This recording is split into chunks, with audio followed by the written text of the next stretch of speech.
Hello, how are you today? Whew, what have you been up to?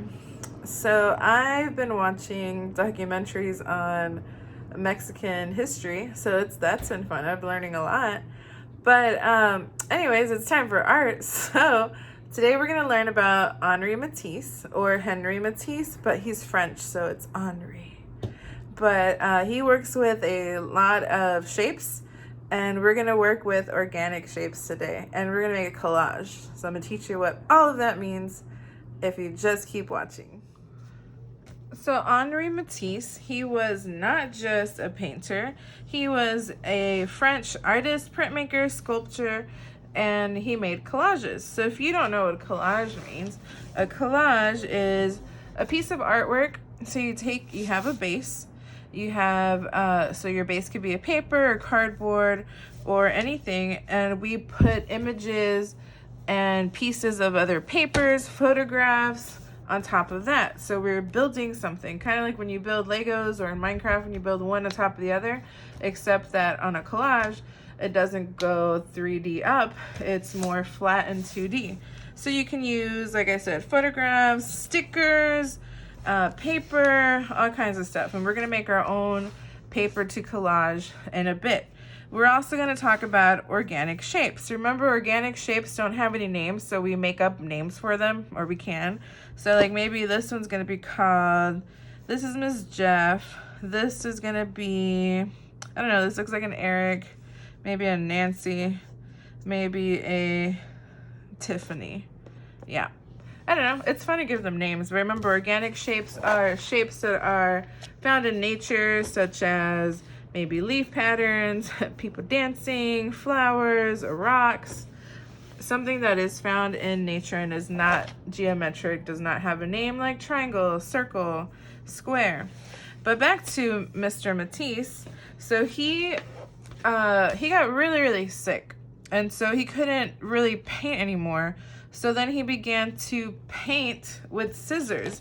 And what that means is he would have assistants help him paint big pieces of paper, and then he would cut them out and to make his different shapes. And his art is considered abstract sometimes because it's not, you really can't always tell what he was trying to make, but they kind of resemble plants, people, landscapes, or animals.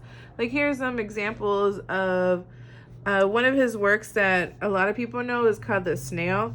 It's a lot of geometric and organic shapes. So maybe this is maybe it's the snails in the box, or maybe it's could be the shell, or maybe this is making the shell. You have to interpret and analyze, just like when you're doing reading. We do that in art too. You look at it and you talk like an artist, and you're like, I think that the artist is thinking that this is maybe a leaf, or maybe they're camping and it's a smoke from the campfire. You got to figure it out. You got to think. And this one is one of my favorites. These are stars, and it's somebody falling, but it could be somebody dancing. But you get to decide. So now I'm going to show you how to make your own papers so that we can collage them. You can start with paint on your paper, whatever color you're going to do for your background. You can use crayons, markers, anything you have. I would take a couple sheets of paper, even scrap paper, and color, make designs, fill it all up with color. So now that you've learned how to make your own papers for collaging, we have them here. They're all nice and dry. I have my sketchbook or your paper that you're going to use. I love all you guys that are using that are actually making a sketchbook, because now it's become like a journal. And especially like this time that we're going through right now, a lot of people have not gone through something like this, where we have to stay home and we have to be safe and remember to wash our hands. But now we have a collection of our artwork. So it's like a diary, a journal of our journey and what we're doing and what we've been learning.